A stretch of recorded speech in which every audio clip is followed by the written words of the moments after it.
November 18th, 1982. Millbrook, Indiana. Sometimes the most dangerous predator is the one hiding in plain sight.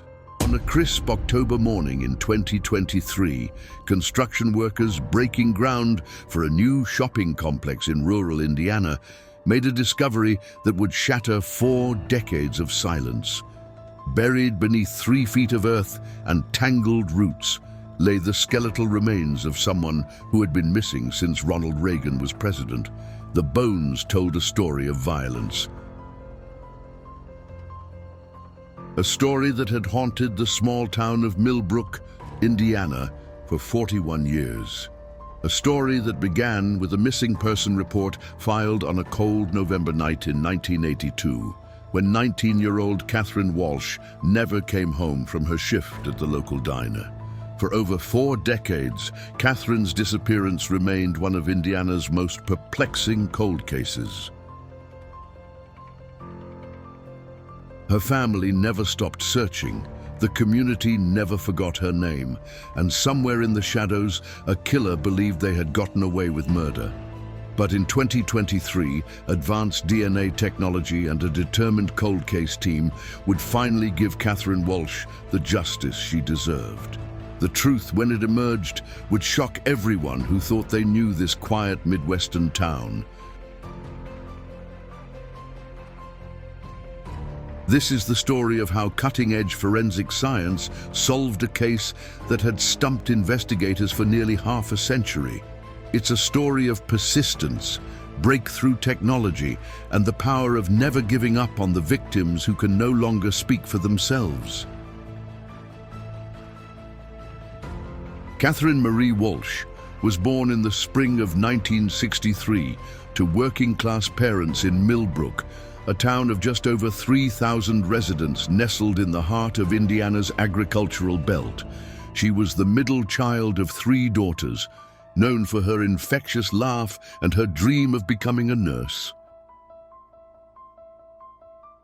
In 1982, Millbrook was the kind of place where people left their doors unlocked, and children rode their bikes until the streetlights came on. The biggest crime stories usually involved stolen farm equipment or underage drinking at the old quarry outside town. Murder was something that happened in big cities, not in places where everyone knew everyone else's business. Catherine worked the evening shift at Rosie's Diner, a popular spot on Route 36 where truckers stopped for coffee and locals gathered for Friday night fish fries. She was saving money for nursing school, determined to make something of herself beyond the cornfields and factory jobs that defined most young people's futures in Millbrook. November 18th, 1982, started like any other Thursday.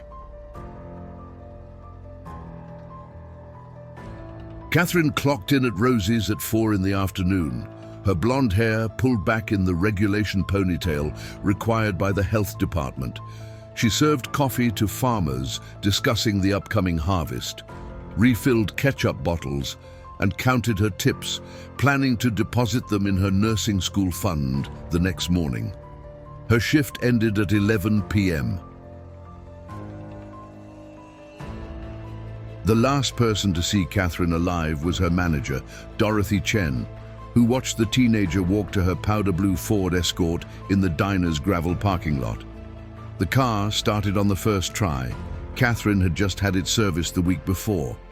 The drive from Rosie's to the Walsh family home on Maple Street should have taken exactly 12 minutes.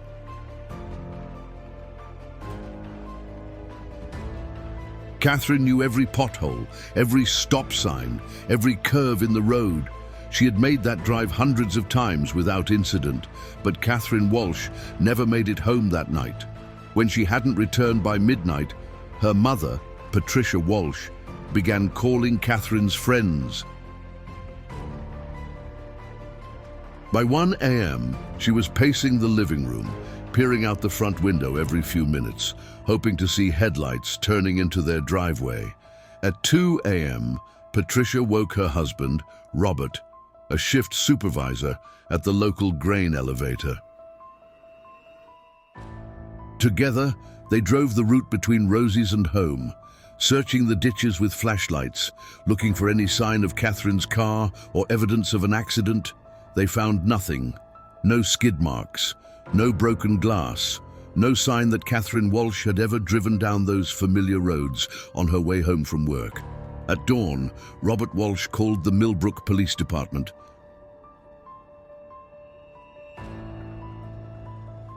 Within hours, Catherine's car was discovered in the parking lot of an abandoned gas station 12 miles outside town. Keys still in the ignition, her purse and tip money untouched on the passenger seat. But Catherine herself was nowhere to be found. The investigation that followed would consume the small police department's resources for months. Dozens of volunteers would search thousands of acres of farmland and forest. The FBI would eventually join the case, bringing federal resources to bear on what appeared to be a kidnapping. But despite their best efforts, Catherine Walsh had simply vanished. For 41 years, her family lived with questions that had no answers. Her younger sister graduated high school, got married, and had children of her own. Her older sister moved to California, unable to bear the constant reminders of her missing sibling. Patricia Walsh never stopped believing her daughter would come home.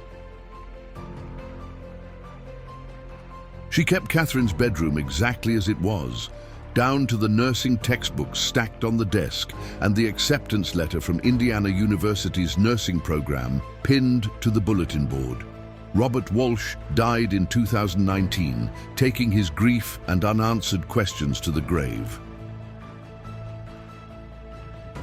He never knew that his daughter's killer had been living less than 50 miles away for decades, hiding in plain sight.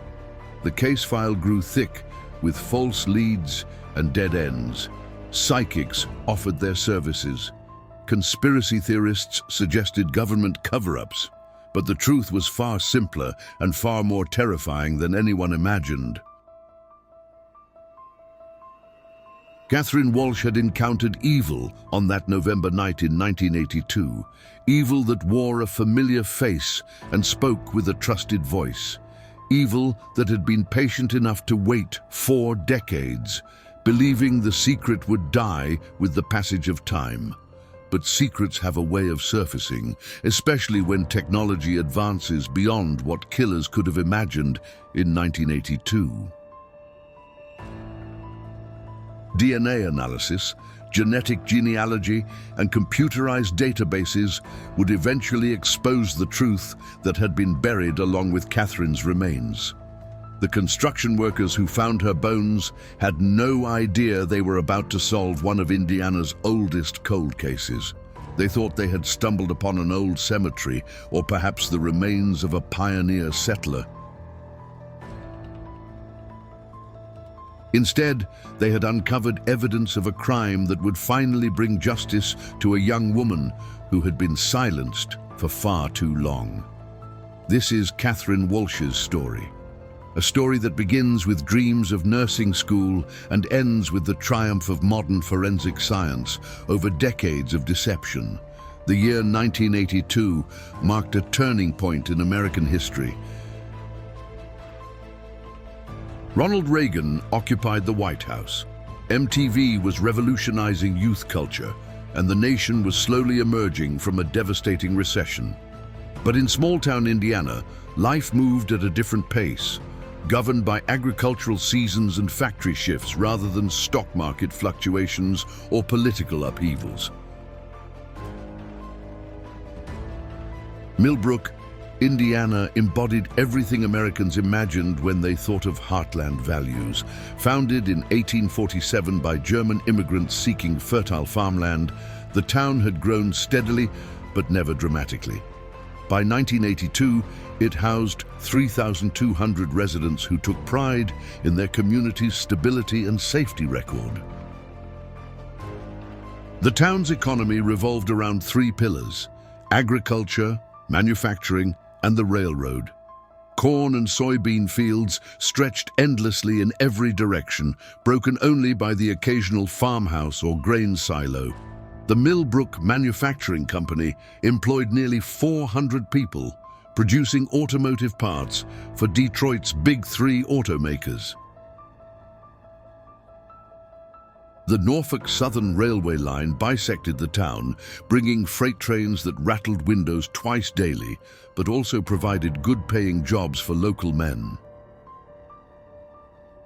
Main Street featured the essential businesses that kept small-town life functioning.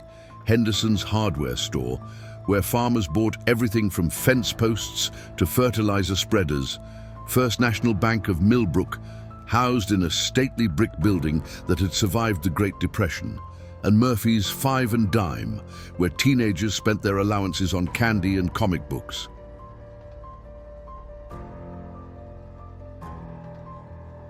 Rosie's Diner occupied a prime corner location where Route 36 intersected with Main Street. The establishment had served the community since 1954, when Rose Kowalski converted her late husband's auto repair shop into a restaurant.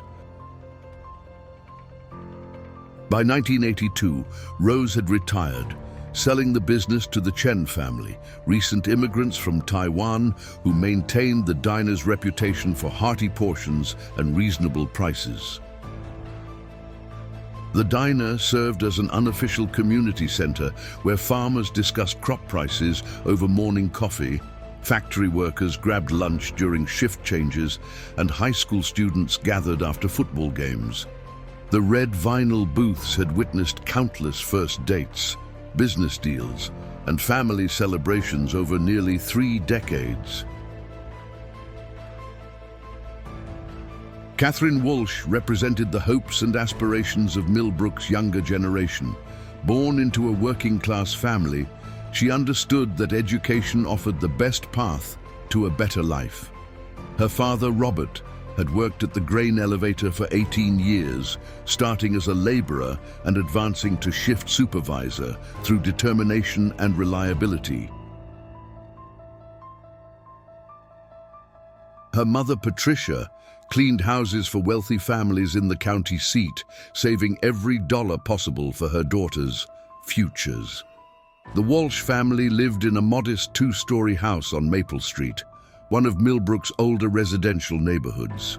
Built in the 1920s, these homes featured small front porches, narrow hallways, and bedrooms tucked under sloping rooflines.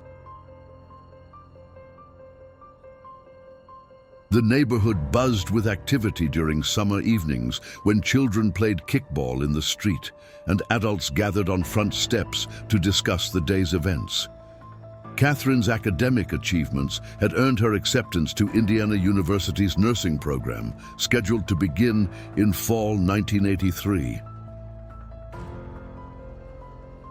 She planned to specialize in pediatric care, inspired by volunteer work at the county hospital where she had comforted sick children during her senior year of high school. Working at Rosie's provided Catherine with both income and life experience. She learned to handle difficult customers with grace, manage multiple orders simultaneously, and save money despite the temptation to spend her earnings on clothes and entertainment. Her co-workers respected her work ethic and positive attitude, while regular customers appreciated her genuine interest in their lives and families. The autumn of 1982 brought typical seasonal changes to Millbrook. Farmers harvested their crops under clear blue skies, while factory workers prepared for the busy winter production schedule. High school football dominated Friday night conversations, and families began planning Thanksgiving gatherings. Nobody suspected that evil was stalking their peaceful community. Nobody imagined that a predator was watching, waiting, and planning.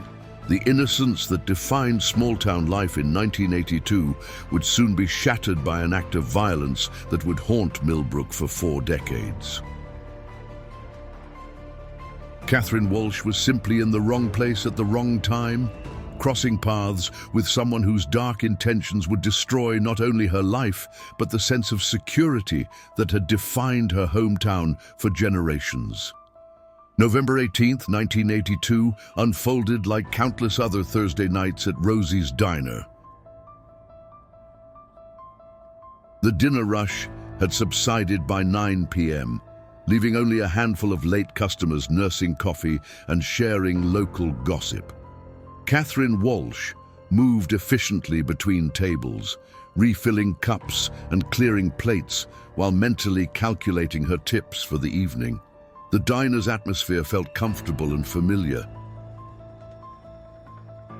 Fluorescent lights hummed overhead, casting their harsh glow on red vinyl booths and chrome fixtures. The jukebox in the corner played a mix of country classics and recent pop hits, providing background music for quiet conversations about weather, crops, and weekend plans. As closing time approached, Catherine began her nightly routine. She wiped down tables, restocked napkin dispensers, and counted the cash register while Dorothy Chen balanced the day's receipts in the back office. The last customer, an elderly farmer named Harold Peterson, finished his apple pie and left a $1 tip before heading home to his wife. Catherine clocked out at exactly 11 p.m., as she had done hundreds of times before. She gathered her purse, a small brown leather bag containing her driver's license, $17 in tip money, and a tube of cherry lip balm. Her winter coat, a navy blue wool blend purchased at Murphy's 5 and Dime, hung on a hook near the employee entrance. The parking lot behind Rosie's Diner was poorly lit, illuminated only by a single streetlight that cast long shadows between the handful of cars belonging to staff and late customers. Catherine's powder blue Ford Escort sat in its usual spot near the dumpster, where she always parked to leave the better spaces for paying customers. Dorothy Chen watched from the kitchen window as Catherine walked across the gravel lot, her footsteps crunching softly in the November cold. The young woman reached her car without incident, inserted the key, and started the engine on the first try. The headlights cut through the darkness as Catherine backed out of her parking space and turned toward Route 36. What happened next would remain a mystery for 41 years. Somewhere between Rosie's Diner and the abandoned Texaco station 12 miles away, Catherine Walsh encountered her killer. The forensic evidence discovered decades later would suggest she never made it far from town before being forced to stop. The killer had been watching, waiting for the right opportunity. This was not a random crime of passion, but a calculated act by someone who knew Catherine's schedule, her route home, and the isolated stretches of road where a young woman could disappear without witnesses. Catherine's car was found the next morning in the parking lot of the abandoned gas station, positioned as if she had pulled in voluntarily. The keys remained in the ignition. Her purse sat untouched on the passenger seat, and there were no signs of a struggle inside the vehicle. To investigators, it appeared as though Catherine had simply stepped out of her car and vanished into thin air. But the killer had made one crucial mistake. In his haste to dispose of Catherine's body, he had chosen a burial site that seemed perfect in 1982, but would prove to be his downfall 4 decades later. The remote wooded area where he left Catherine's remains would eventually be developed, bringing construction equipment and workers who would uncover the evidence he thought was buried forever. The crime that shattered Millbrook's innocence was about to begin its long journey toward justice, though nobody could have imagined how many years would pass before the truth finally emerged from the Indiana soil. The Millbrook Police Department had never handled a missing person case of this magnitude. Chief William Hartley, a 20-year veteran who had dealt primarily with drunk driving arrests and domestic disputes, found himself coordinating the largest investigation in the town's history. With only 4 full-time officers and a part-time dispatcher, the department was woefully unprepared for what lay ahead. The discovery of Catherine's abandoned car at the Texaco station created the first major investigative misstep. Officer Dennis Murphy, responding to the initial call, failed to properly secure the crime scene. Local residents and curious onlookers trampled through the area for nearly an hour before police tape was erected, potentially destroying crucial evidence that might have pointed investigators in the right direction. The car itself yielded frustratingly few clues. Fingerprint analysis revealed only Catherine's prints and those of her family members, which was expected given that her father had helped her purchase the vehicle just 6 months earlier. The interior showed no signs of struggle, no torn fabric, no blood evidence that might indicate violence had occurred inside the car. Detective Ray Coleman, borrowed from the county sheriff's department, took charge of the investigation after the first 48 hours. Coleman brought 15 years of experience and a methodical approach that initially seemed promising. He interviewed every employee at Rosie's Diner, every customer who had been present on November 18th, and every resident living along the route between the diner and the Texaco station. The interviews produced a list of potential suspects that would ultimately lead the investigation astray for months. Harold Peterson, the elderly farmer who had been the last customer at Rosie's, became an early person of interest simply because he had been present during Catherine's final hours. Despite his advanced age and spotless reputation in the community, Peterson endured weeks of scrutiny that damaged his standing among neighbors and friends.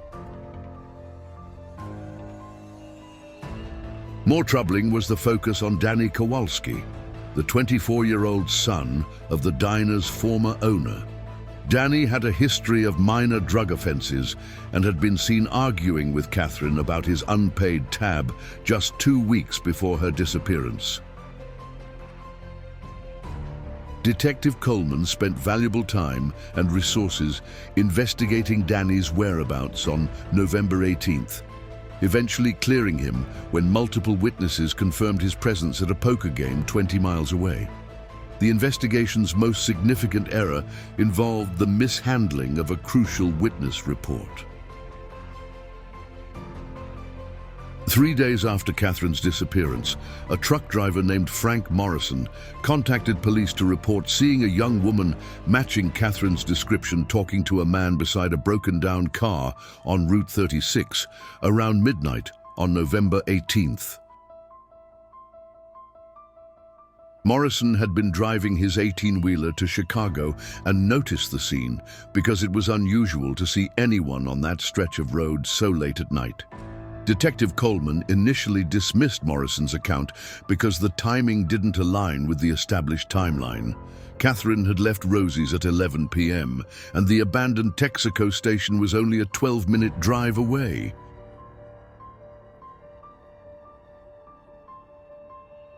Coleman reasoned that Catherine couldn't have been on Route 36 at midnight if she had already reached the gas station.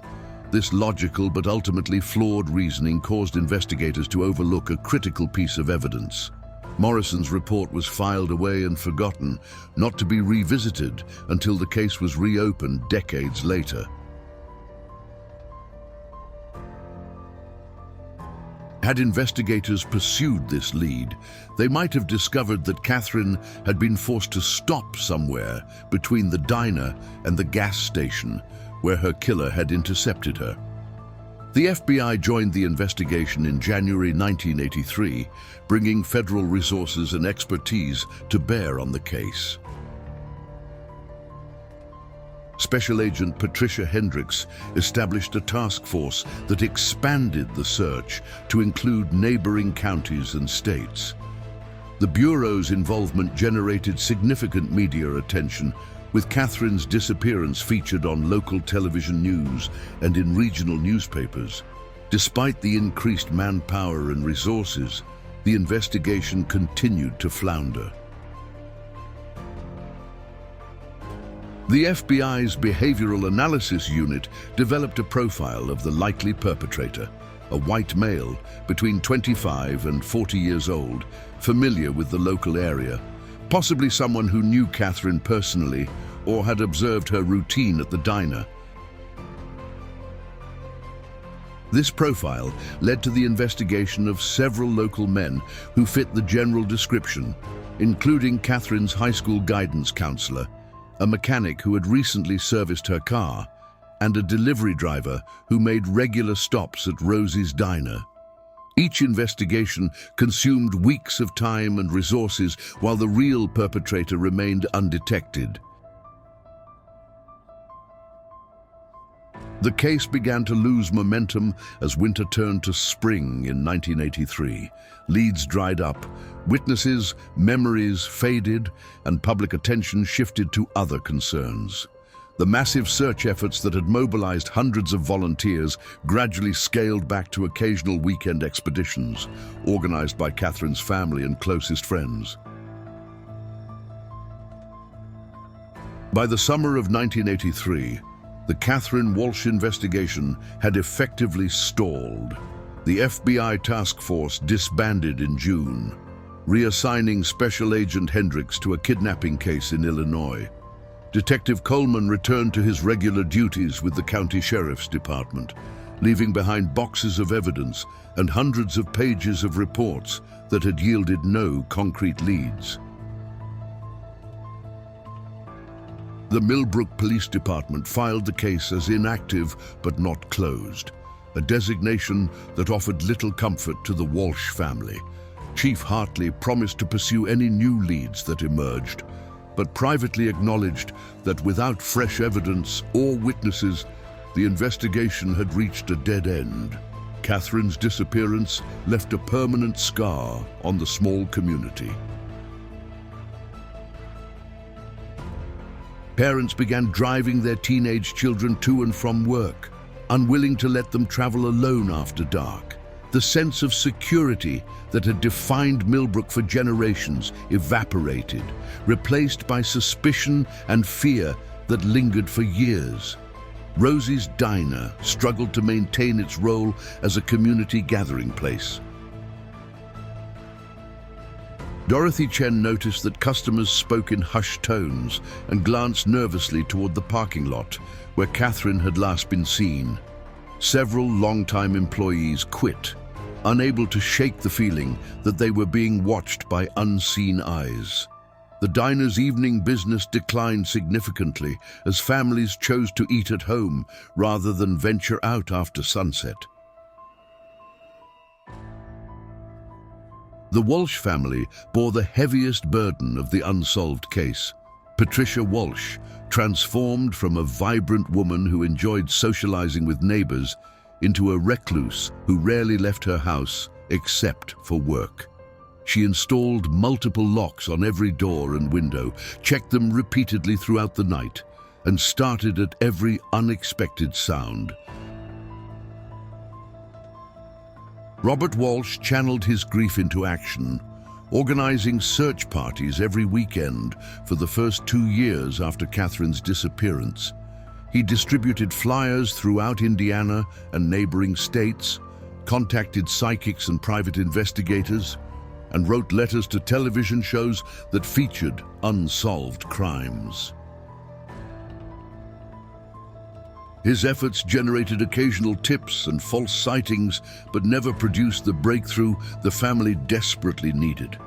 Catherine's younger sister, Helen, struggled to complete her senior year of high school while living under the shadow of her sister's disappearance. Teachers and classmates treated her with a mixture of sympathy and curiosity that made normal teenage interactions impossible. She graduated in 1984 and immediately left Millbrook for college in Ohio, determined to escape the constant reminders of her missing sister. The older sister, Margaret, remained in town to support her parents, but found herself unable to move forward with her own life. She postponed her wedding twice, cancelled plans to start a family, and eventually broke off her engagement when the stress became unbearable. Margaret finally relocated to California in 1987, seeking a fresh start 3,000 miles away from the scene of her family's tragedy. As the years passed, Catherine's case faded from public consciousness. New crimes captured media attention, and the initial urgency surrounding her disappearance gradually diminished. The missing person posters that had once covered every bulletin board and storefront window were replaced by advertisements for school fundraisers and community events. Detective Coleman retired in 1995, taking with him institutional knowledge about the case that was never properly documented. His replacement, Detective Angela Foster, inherited the cold case files but lacked the background and context necessary to identify new investigative avenues. The case file grew dusty in storage, pulled out occasionally when similar crimes occurred in neighboring counties or when amateur sleuths contacted the department with theories about Catherine's fate. Each inquiry required hours of review and follow-up, but none generated viable leads. By the turn of the millennium, most Millbrook residents under 30 had never heard of Catherine Walsh. The tragedy that had once defined their community became a footnote in local history, remembered primarily by older residents who had lived through the initial investigation. Patricia Walsh died in 2018, taking her grief and unanswered questions to the grave.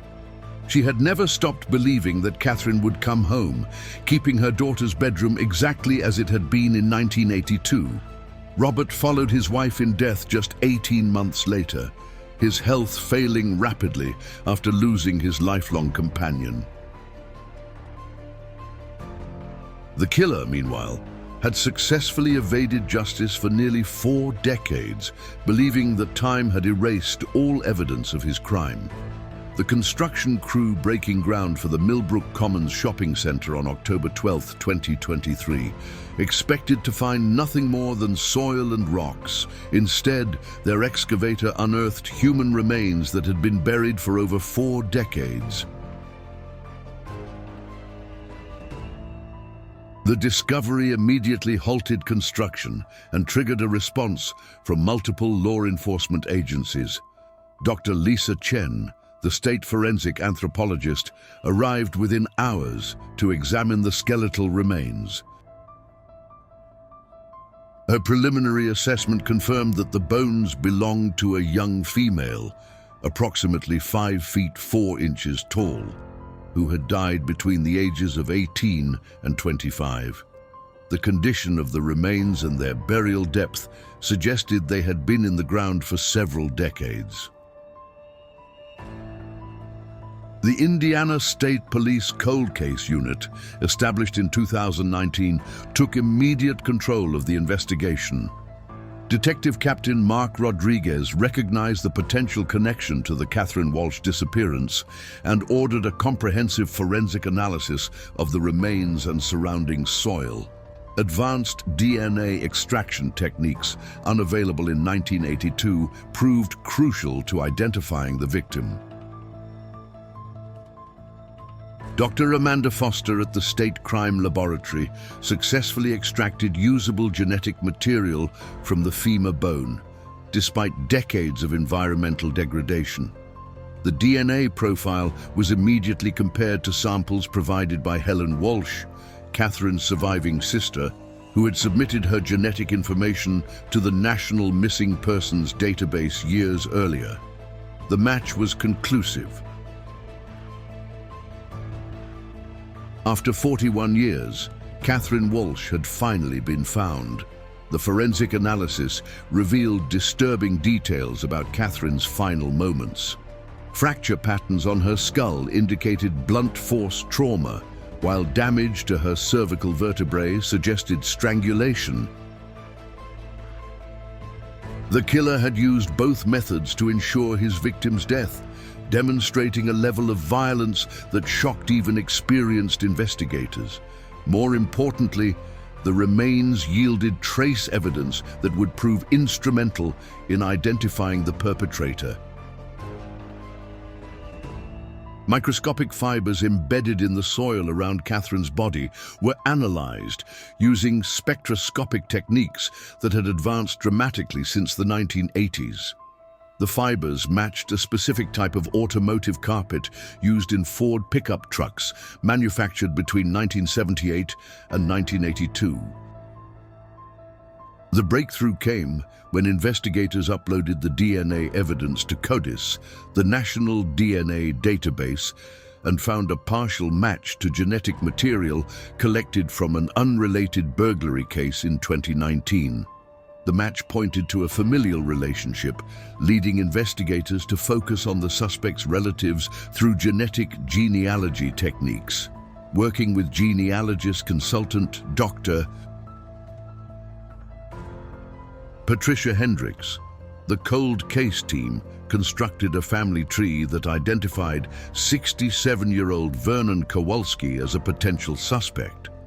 Kowalski, the nephew of Rosie's Diner's original owner, had been living in Millbrook in 1982 but had never appeared on investigators' radar during the original investigation. Surveillance of Kowalski revealed that he drove a 1981 Ford F-150 pickup truck, matching the fiber evidence found with Catherine's remains. More significantly, employment records showed that Kowalski had worked as a maintenance contractor for the abandoned Texaco station, where Catherine's car was discovered, giving him intimate knowledge of the location and access to keys. The arrest came on November 18, 2023, exactly 41 years after Catherine's disappearance. Kowalski was taken into custody at his home on the outskirts of Millbrook, where investigators discovered a workshop containing tools and equipment that could have been used to dig the grave where Catherine's body was found. During the search of Kowalski's property, investigators uncovered a collection of newspaper clippings about Catherine's disappearance, carefully preserved in a metal box hidden beneath his workbench. The clippings included details about the investigation that had never been released to the public, suggesting that Kowalski had maintained a disturbing interest in the case for decades. DNA evidence collected from Kowalski's arrest confirmed the familial match identified through genetic genealogy. Additional forensic analysis linked fibers from his truck to those found with Catherine's remains, providing multiple lines of evidence connecting him to the crime.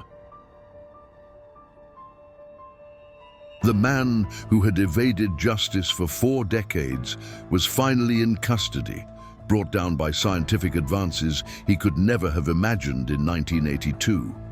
The arrest of Vernon Kowalski sent shockwaves through Millbrook that rivaled the original disappearance of Catherine Walsh. Residents who had lived with the unsolved mystery for 4 decades struggled to comprehend that the killer had been hiding in plain sight, living among them as a seemingly ordinary member of their community. The revelation proved particularly devastating for longtime residents who remembered Kowalski from the 1980s. He had attended the same high school as Catherine, worked various jobs around town, and even participated in some of the early search efforts organized by Robert Walsh. The realization that a killer had helped look for his own victim created a profound sense of betrayal that would take years to heal.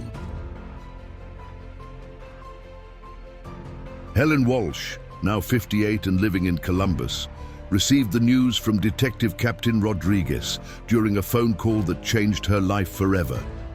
After decades of wondering what had happened to her sister, she finally had answers, though they brought little comfort. The knowledge that Catherine had suffered violence at the hands of someone they had known made the closure bittersweet. Margaret Walsh reached at her home in San Diego, expressed relief that the family's long nightmare was finally ending. She announced plans to return to Indiana for the first time in over 30 years to attend Kowalski's trial and to participate in a proper burial for Catherine. The sisters had maintained contact over the years, but had rarely discussed their shared trauma, finding it too painful to revisit. The local media coverage was extensive, with reporters from across the Midwest descending on Millbrook to cover the dramatic conclusion to one of Indiana's longest-running cold cases.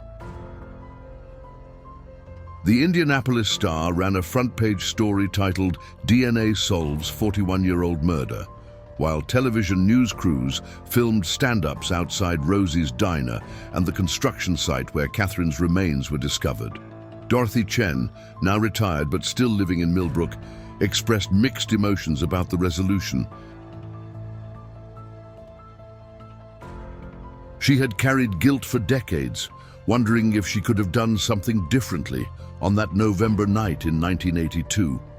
Learning that Catherine had been killed by someone with connections to the diner brought back painful memories, but also provided a sense of closure she had never expected to experience. The current owner of Rosie's Diner, Chen's daughter Lucy, announced plans to install a memorial plaque honoring Catherine's memory. The gesture reflected the community's desire to remember the victim while moving forward from the tragedy that had defined their town for so long. Kowalski's arrest also prompted a review of other unsolved cases from the 1980s and 1990s. Investigators began examining whether he might have been responsible for additional crimes, though no concrete connections had been established. The possibility that Millbrook had harbored a serial killer for decades added another layer of horror to an already shocking revelation. The legal proceedings moved swiftly through the court system. Kowalski's defense attorney argued that the evidence was circumstantial and that DNA degradation over 4 decades made the genetic evidence unreliable.